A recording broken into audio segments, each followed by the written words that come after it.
Hello, everyone, and welcome to this month's webinar on the Southwest Drought Conditions and Resources. My name is Joel Lisenby. Thank you for attending and for coming along. I am the Regional Drought Information Coordinator for the Intermountain West and Southern Plains regions at the National Integrated Drought Information System, or NIDIS. And if you don't know much about NIDIS, you can learn more about us over at drought.gov.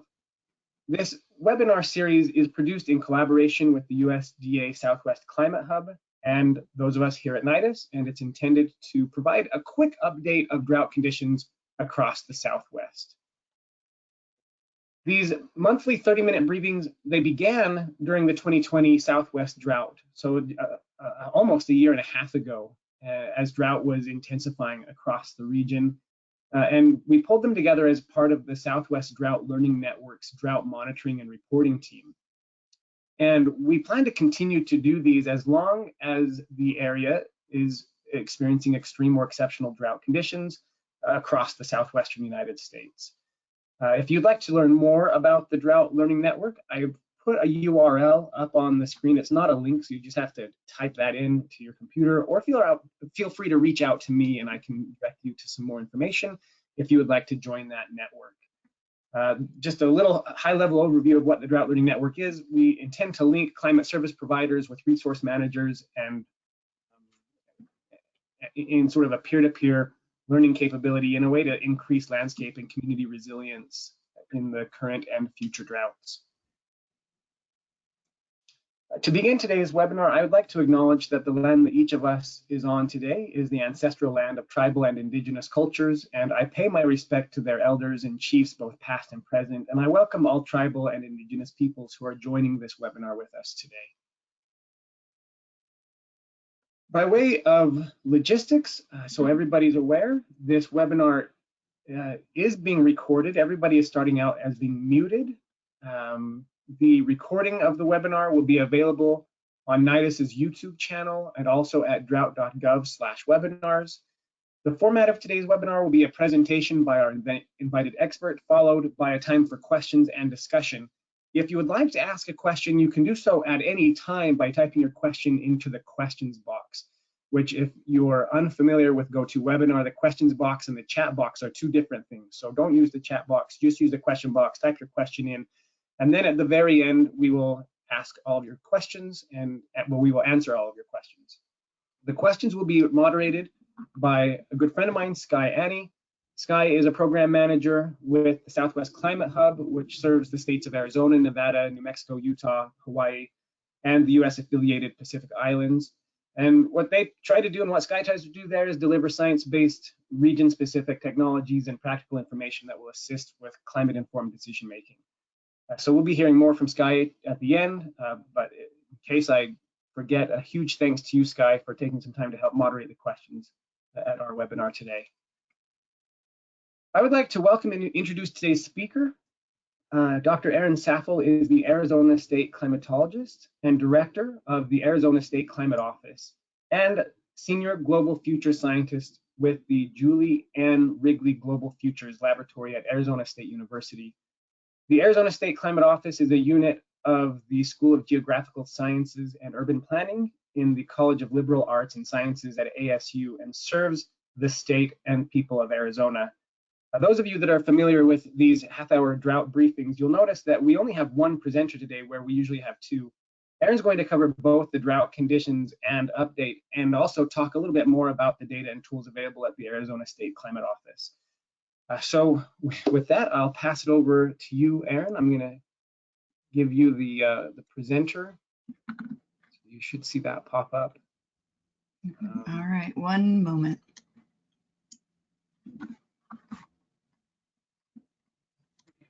Thank you, Joel. I just pressed share my screen and I'll go ahead and start my presentation. I appreciate that introduction. Thank you very much.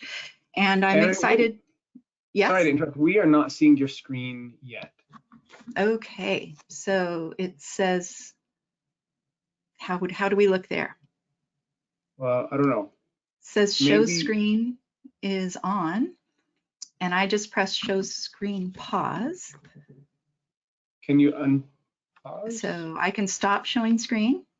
Yeah, let's try that. and see what happens there.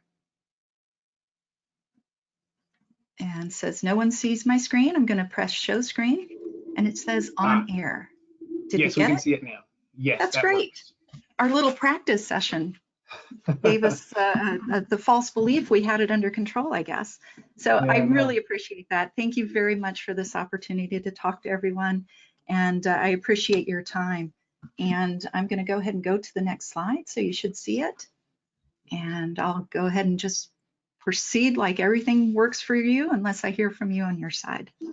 So thank you again for your time. To introduce myself, I'm the 6th state climatologist for Arizona. And I believe I'm the only Arizona state climatologist that was born and raised in Arizona. So as the state climatologist, I'm appointed by the governor, but I don't advise policy. My office is supported by the School of Geographical Sciences and Urban Planning, and that's through the College of Liberal Arts and Sciences at ASU. ASU has supported the Arizona State Climatologist since 1973. That's when the position moved from the National Weather Service to the states. I'm a member of the American Association of State Climatologists, and their mission is to advance the development and delivery of climate services at the state and local levels. And so that's essentially my task. My role is largely one of service. I interact and support local, state, county, and national organizations. I respond to media requests at all levels, and that's from high school and ASU students to international journalists. I coordinate outreach presentations and learning experiences across the state, and that ranges from first graders all the way up to professional conferences. My talk today is going to take a look at the current status of drought in Arizona. We're going to revisit water year 2021, and then I'll end with a look at some aspects of Arizona's water. All right, so October is always a transition month in Arizona. And often when we get our first winter systems coming through, we actually had measurable snow in some of the higher elevations on September 30th.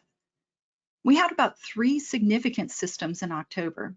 A colder system brought a bit of snow to Flagstaff and the Kaibab Plateau in mid-October. And then a later system allowed Coconino and Navajo counties to end October with above average precipitation for the month. The rest of the state had largely average amounts through October, except for Pima and Santa Cruz counties, and they were below average. With La Nina, it's been warmer and drier overall in Arizona. We have a system moving across the state this week. I had to grab the satellite image just to prove it, that it was happening. And so we might get some smaller amounts of measurable precipitation this week. Monsoon precipitation, as I'm sure most of you know, was well above average this year for Arizona. The monsoon season ended with several record level amounts. Some locations along the Mugen Rim recorded their wettest monsoon on record, which is amazing. Maricopa, Pima, and Pinal counties, those are kind of here in the middle. I'm not sure if you can see my pointer. So those 3 counties received over 200% of average precipitation from July through September. The southern counties, and you can see them down there on the below, were in their top 10 of precipitation events. And even September was still active and brought a lot of events across the state in early and late September. So I wanted to show you our drought levels that happened 1 year ago. So this is November 17th, 2020. This is a year ago. The sequencing of our wet and dry seasons over the last 2 years has really played a large role in our short-term drought. We had a wet winter at the start of 2020 and then had a record level dry summer that year. We continued with a dry winter and were very dry at the start of spring 2021. After a record level heat wave in late June, we started getting our monsoon precipitation, and it came incredibly in July. Drought levels improved even through October. Since early September, the state hasn't even experienced any exceptional drought. Extreme drought remains only in about 9% of the state, and it's largely in the western and northern counties. Let me switch over so you can see that. There it is. Abnormally dry areas are about 23% of the state, and the majority of the state is just in moderate to severe drought, so about 68% of the state in that level. So let's take a look at the upper and lower Colorado basins. The 6 maps listed together in the center show the seasonal fall and winter precipitation for the last 6 years. Water year 2016 is in the upper level corner. Water year 2021 is listed in the lower right-hand corner. You can see the low levels of fall and winter precipitation this past water year, and it's just amazing to take a look at the change in that imagery. The majority of Arizona received less than 50% of seasonal precipitation this past winter. The larger map on the left side, so the bigger one underneath the header Colorado Basin, that larger map shows current seasonal precipitation, but portions of central and southern Arizona are still less than 50% of seasonal averages. So now let's take a look at locations along the Mugen Rim, where you can see that the Mugen Rim and northeastern Pima County had the highest amounts of precipitation across the state this water year. That's the map on the left, and that shows that those locations received up to 150% of average amounts, and that's for the entire water year. And this was largely from the wet monsoon season that we experienced. But with our wet monsoon season, it wasn't wet everywhere across the state. The western and northern areas were below average for water year 2021. So you can see that in the reds on the map that's on the right. So even though we did have a wet monsoon season, the state couldn't make up from that dry winter. Total statewide precipitation for water year 2021 was below average at 10.69 inches. Mean water year precipitation for Arizona is 12.6 inches. This map shows water year 2021 precipitation per county, with the most precipitation received in Gila County. So you can see that there with its 19.11 inches. This was largely due to that amazing precipitation along the Mugen Rim. Several locations in that area received their wettest monsoon on record, as we mentioned. Just amazing. And now let's take a look at this listing. These are the rankings for water year 2021 per county. And they're based on the period of record that extends to 1895. While the monsoon was really amazing this summer, it only brought central and southern counties to near normal conditions through the water year. And that's because we had that previous dry winter. Pima County was able to move into its top 3rd ranking for water year 2021, which was exceptional. But you can see over there, Mojave County with the 10th on it, that's Mojave County, experienced its 10th driest year on record. So the distribution of precipitation was not even throughout the state. Not unusual. Now, when we look at the time series of drought status for the past 21 years, it really becomes evident that this past year has been one of the most extreme in the Drought Monitor's period of record. So you can see that we had exceptional drought that just was pervasive across the state in the last year. And this also is another way to take that into account. We're actually looking at 2 water years here. So on the left-hand side, those are from water year 2020. On the right-hand side, from water year 2021. So it can help us to see the types and locations of drought with these maps. The maps are showing, that June 2020 looks great. It looks amazing. And the highest level of drought in June 2020 was only the severe drought that you see in the upper kind of central portion of the state. In June 2020, 86% of the state was not in drought. And that's just an amazing thing to consider. Unfortunately, the summer of 2020 was one of the driest summers on record. And so you can see how that progressed when you look at October of 2020. So that started building the extreme drought across the state. Then we had that dry winter, and a dry winter exacerbated the drought conditions. So by the time we hit spring this year, you can see that the level of drought was just all pervasive and into the exceptional levels. And then 1 year later, June 2021, 87% of the state was an extreme or exceptional drought. So that really helps us understand that short-term drought and how it's influenced by wet and dry seasons. This is interesting. You know, as we saw on an earlier slide, the average amount of precipitation per water year is 12.6 inches. So that's across the state. Arizona's been in drought since the mid-1990s. Some water years are above average, but many of the water years since 1995 have been below average, and that's really evident looking at this chart. You can see the ones that are below the mean over there on the right-hand side of the chart. Long-term drought, the way we look at long-term drought in Arizona is we analyze monthly from the previous 24, 36, and 48-month SPEI periods. The start of water year 2021, so what we're looking at here on the chart is, this is all water year 2021. So in 2021, we saw extreme long-term drought, largely within the northeastern counties. That's how it started over there, and you're looking at the map that says September 2020. Excessively dry winter conditions expanded our extreme long-term drought. So you see that happening in the December and the April charts. And then there was an increase of exceptional long-term drought in the northern and eastern counties, and then you can see that building and growing.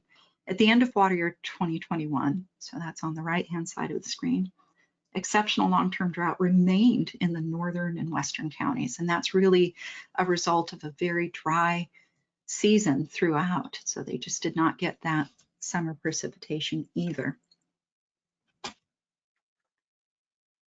I think it's good to understand the water sources in Arizona and how water's used. So I like to throw this slide and this information to folks to understand that perspective and where we get our water and how it's used. These charts are for the entire state. So there are changes if you zoom into different counties and municipalities. And they also change a little bit annually. The majority of water in Arizona is used for agriculture though. And Arizona becomes a significant supplier of those leafy green vegetables like lettuce. And now November is a great growing month for that and through the winter. A lot of agricultural fields rely on Colorado River water. So there's already some impact to farmers in the Central Valley. Around 40% of the water supply in Arizona comes from groundwater. Not quite 20% of the water comes from surface water.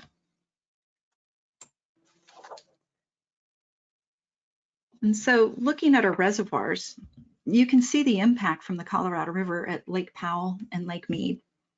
There's a lot of active discussion among many agencies to help manage the water in the Colorado River. So I want to direct you to the Central Valley so we can talk about the Salt and Verde watersheds. The Salt and Verde are managed by the Salt River Project, and they've been in operation for over 100 years. SRP provides half of the water to the Central Valley to about 2 million people or so. So here's the current chart, and I pulled that today. It was an interesting monsoon season for the watersheds of the Salt and Verde. The 2021 monsoon season brought nearly 250,000 acre feet of inflow into the Salt and Verde reservoirs, which is astounding.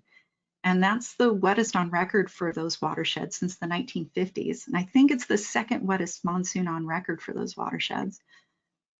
Typically the winter is when the Salt and Verde have the greatest inflow, obviously, but that wasn't the case this last water year.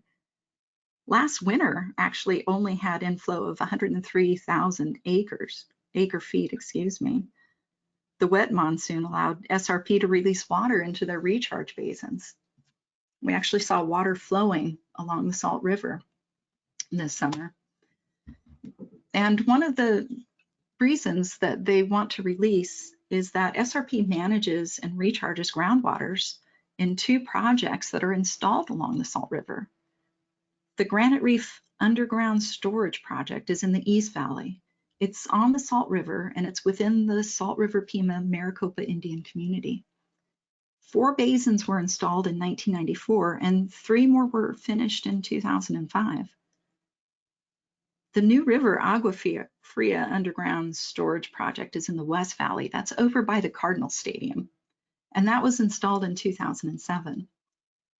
These recharge basins are managed through partnerships with 9 municipalities, and together they can store up to 168,000 acre-feet annually. And finally, I'd like to invite you to attend our Arizona Drought Monitoring Workshop next week in partnership with NIDIS and others. And we'll talk about how drought is monitored in Arizona. And you can sign up. You can go to my website. My website is azclimate.asu.edu. You might have already received an invitation. Hopefully you have, and hopefully we'll be able to talk next week. But I really appreciate your time, and I'm happy to answer any questions.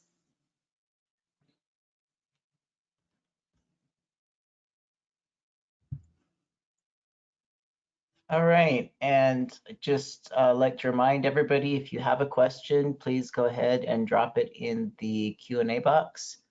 And in the meantime, Erin, I actually have a question for you, and that is, you know, we've been hearing that there's a possible La Nina winter coming up, and I'm wondering how you think that is going to impact both the short and long-term drought, and sort of what are your predictions for that?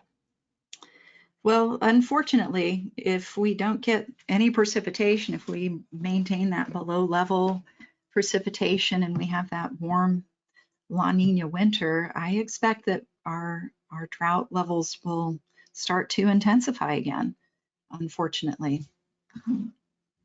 So that, you know, that's always a tough one to try and figure out. But essentially, if we're not getting the precipitation, and as I showed with some of our charts, how easily our drought can be influenced by excessive precipitation, or, you know, either way, not too much or not enough kind of situations.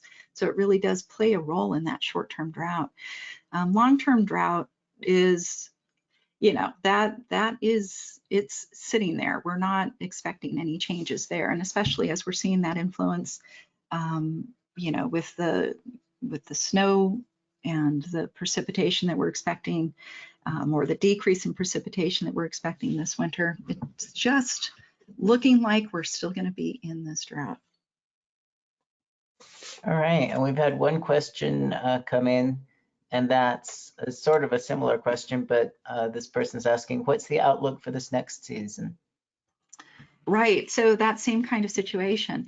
You know, when we're here in November, and we can keep our windows open in November, and it's breezy. I'm sitting here in the Phoenix metropolitan area, and temperatures are in there, you know, in the morning they're a little bit crisp to us. They're in the high 50s, low 60s, and then they start to get to the mid 70s and sometimes 80s.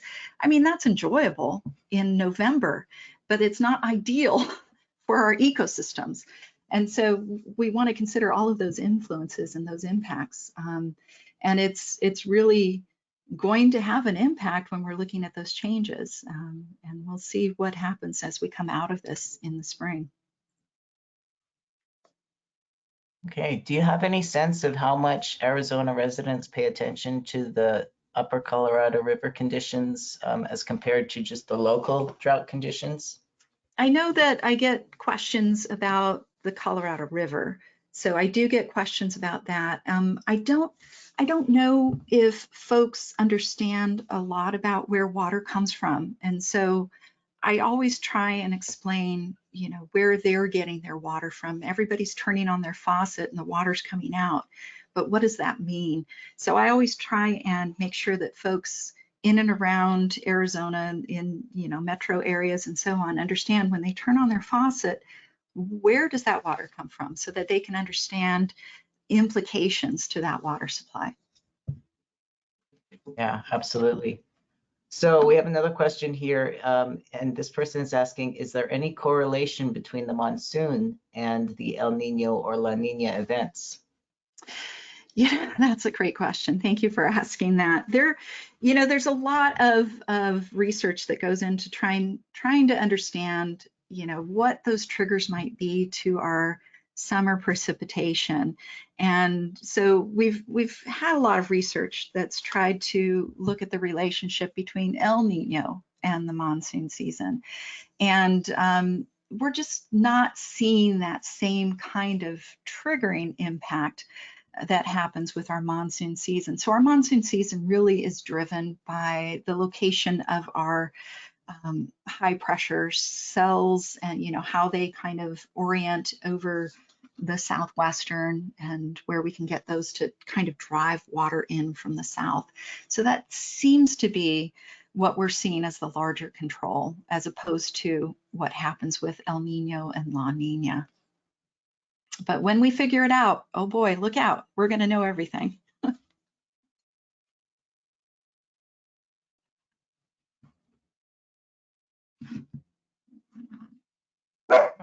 All right. Well, I'm not seeing any more questions here in the question box. Joel? All right, thanks, Sky. We might just wrap up there.